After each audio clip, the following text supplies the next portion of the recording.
Hello everyone, welcome to excellent classes. आज का हमारा टॉपिक है लखनऊ कांग्रेस 1936 और 1937 के विधानसभा चुनाव। तो जो लखनऊ कांग्रेस 1936 में आयोजित हुई थी, तो उसके बारे में हम डिस्कस करें। चलिए स्टार्ट करते हैं। 1936 में जो लखनऊ कांग्रेस का अधिवेशन हुआ था, उस टाइम जो अध्यक्ष थे वो थे पंडित जवाहरलाल नेहरू जी। और एक पीडब्ल्यूए था। पीडब्ल्यूए मीन्स प्रोग्रेसिव राइटर्स एसोसिएशन। इनके जो राइटर्स थे, जो लेखक थे, इनकी मीटिंग हुई थी लखनऊ में। और उनका नेतृत्व जो किया था वो मुंशी प्रेमचंद जी ने किया था। और एक स्वामी सहजानंद सरस्वती जी थे, उन्होंने क्या लखनऊ में ही जहाँ पीडब्ल्यूए थी वहां पे ही एक अखिल भारतीय किसान सभा का स्थापना की थी। और 1937 में क्या हुआ, जो जलगांव महाराष्ट्र में एक जगह है, वहां पे फैजपुर फैजपुर एक जगह है, जलगांव डिस्ट्रिक्ट और महाराष्ट्र में पड़ता है ये। और 1937 में वहां पे जब कांग्रेस आयोजित की थी, उनके उस टाइम अध्यक्ष फिर से बने थे जवाहरलाल नेहरू जी। और ये पहली बार किसी गांव में आयोजित की थी कांग्रेस ने। तो हमेशा इसका शहरों में, जब मेन जो सिटी होती थी उसी में उनका आयोजन होता था कांग्रेस का। और जब ये जवाहरलाल नेहरू जी ने जब आयोजन करवाया गांव में, तो वहां पे क्या है, 13 पॉइंट रखे गए कृषि कार्यक्रम के लिए। किसानों के लिए 13 कार्यक्रमों की घोषणा की गई। 1937 आते आते क्या है, विधानसभा चुनाव हुए। जो लेजिस्लेटिव असेंबली थी, जो स्टेट्स में जो थी, वहां पे इलेक्शन हुए। और इलेक्शन कब हुए थे? वो हुए थे फरवरी 1937 में। इसमें क्या है, 11 जो प्रोविंस थे, 11 विधानसभा चुनाव हुए थे 11 राज्यों में। तो उस टाइम प्रोविंस बोला जाता था। तो उसमें कांग्रेस को मिली थी जो 5 राज्य थे, 5 प्रोविंस थी, उनमें डायरेक्ट मतलब कि उनको जीत हासिल हुई थी। जिसमें यूपी हो गया, बिहार, उड़ीसा, सेंट्रल प्रोविंस जिसको हम मध्य प्रदेश बोलते हैं अभी, मद्रास जिसको चेन्नई बोलते हैं। तो इनमें कांग्रेस क्या है, डायरेक्टली जीत गई थी। और 3 ऐसे थे जिसमें वो सबसे बड़ी पार्टी बनी थी, बॉम्बे, असम और MWFP, north west frontier province, means जो पाकिस्तान का वेस्टर्न पार्ट है। और बॉम्बे भी अलग ही प्रोविंस से, राज्य टाइप होता था उस टाइम पे। तो फिर क्या हुआ, कुछ टाइम बाद जो पहले में 5 में जीते थे और इन तीनों को मिला के टोटल ये 8 में अपनी सरकारें बनाई थी। तो क्या है, जो मुस्लिम लीग थी, जो दूसरी बड़ी पार्टी थी, उसने 482 में से 109 सीट जीती थी। और अगर अलग अलग स्टेट का देखेंगे तो देखेंगे बंगाल में एक कृषि प्रजा पार्टी थी, उसमें जीते थे फजलुल हक जीते थे। पंजाब में एक यूनियनिस्ट पार्टी थी, उसमें जीते थे सिकंदर हयात खान।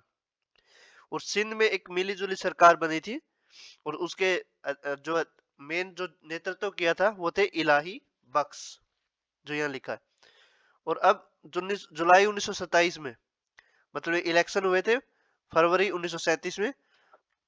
तो 1937 में जुलाई में कांग्रेस ने अपनी सरकार बना ली, जो 8 राज्य थे। तो 8 राज्य में जैसे आजकल सीएम चीफ मिनिस्टर होते हैं, मुख्यमंत्री होते हैं, उस टाइम पायनियर बोला जाता था उनको। तो इस तरफ पायनियर, इस तरफ प्रोविंस राज्य दे रखे हैं और इस तरफ इनके मुख्यमंत्री टाइप दे रखे हैं।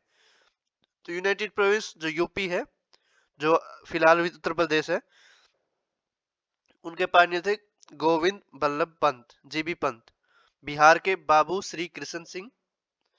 बॉम्बे में बीजी खेर, बाल गोविंद खेर। असम में गोपीनाथ बारडोली। मद्रास में सी राजगोपालाचारी। उड़ीसा में विश्वनाथ।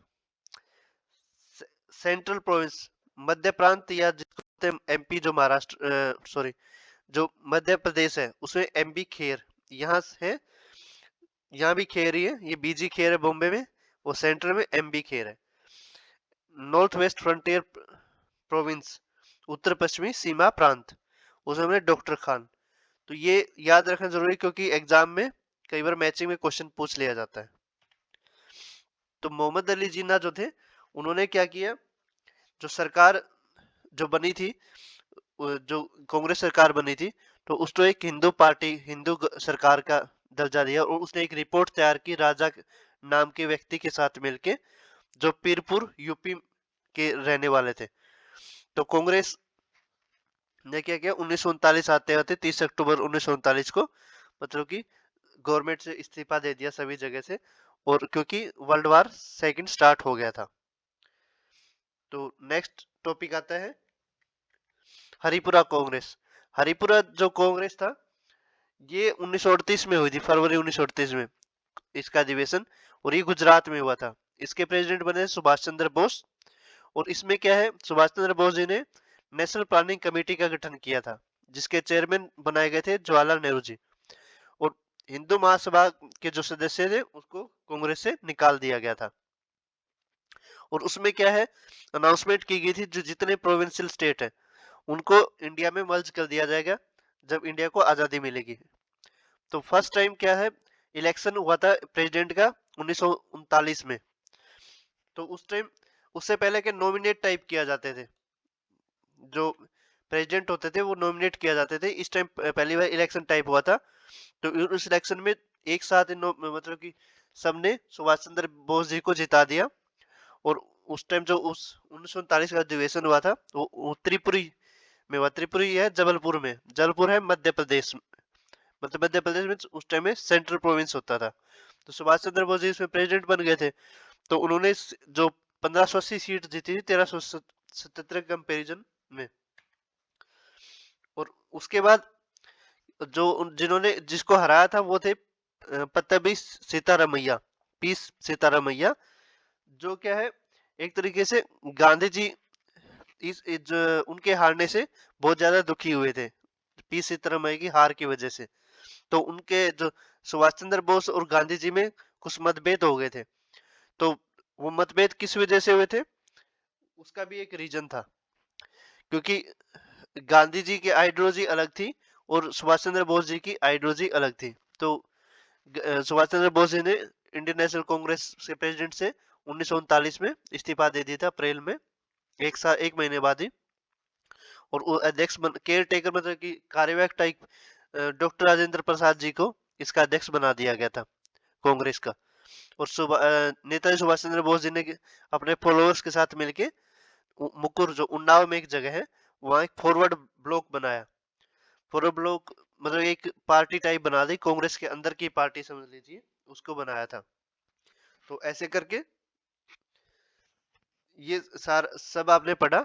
और नेक्स्ट टॉपिक में हम पढ़ेंगे resolution of Pakistan, August proposal के बारे में, और हम पढ़ेंगे व्यक्तिगत सत्याग्रह के बारे में, और नेताजी सुभाष चंद्र बोस जी के बारे में पूरा डिटेल में पढ़ेंगे हम। तो तब तक के लिए thank you, have a nice day, so much. और मेरे चैनल को लाइक करें, कमेंट करें, शेयर करें, और ज्यादा से ज्यादा सब्सक्राइब करें। इधर बहुत बहुत धन्यवाद आपका, थैंक यू।